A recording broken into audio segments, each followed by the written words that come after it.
Using the average true range, ATR, to define dynamic stop-loss levels is a powerful technique for traders to manage risk while adjusting to changing market conditions. The ATR is a volatility indicator that measures market fluctuations over a specific time period, typically 14 periods. By using ATR to set stop-loss levels, traders can avoid being stopped out due to normal market fluctuations, while ensuring risk management is tailored to volatility. Understanding ATR.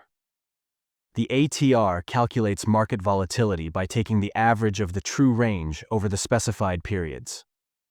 The TR is the greatest of the following. 1. The difference between the current high and low. 2. The difference between the previous close and the current high. 3.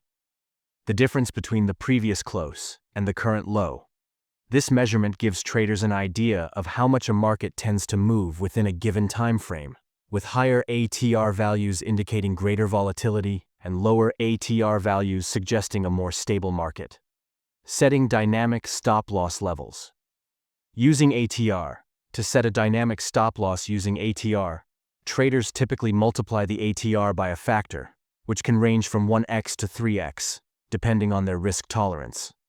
The goal is to place the stop-loss far enough away from the entry price to account for market volatility, but not so far that it exposes the trader to excessive risk. Example calculation. Let's say a trader enters a long position at $100 and the ATR is $2. If the trader decides to use a 1.5 times ATR multiplier, the stop-loss would be stop-loss equals entry price minus ATR times multiplier. Stop-loss equals $100 minus 2 times 1.5. Stop-loss equals $100 minus $3. Stop-loss equals $97 1.5.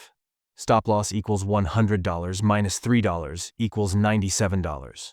For a short position, the stop-loss would be placed above the entry price. Stop-loss equals $100 plus 2 times 1.5.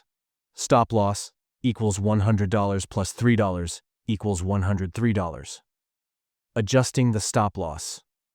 One of the key benefits of using ATR for stop-loss placement is its adaptability to changing market conditions. If market volatility increases, ATR will rise, causing the stop-loss to widen, providing more room for price fluctuations. Conversely, if volatility decreases, ATR will fall, resulting in a tighter stop-loss.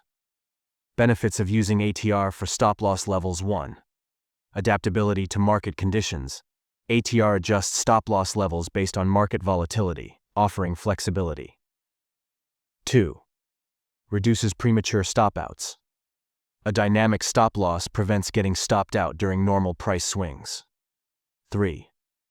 Improved risk management. ATR-based stop-losses help maintain consistent risk levels in varying market conditions.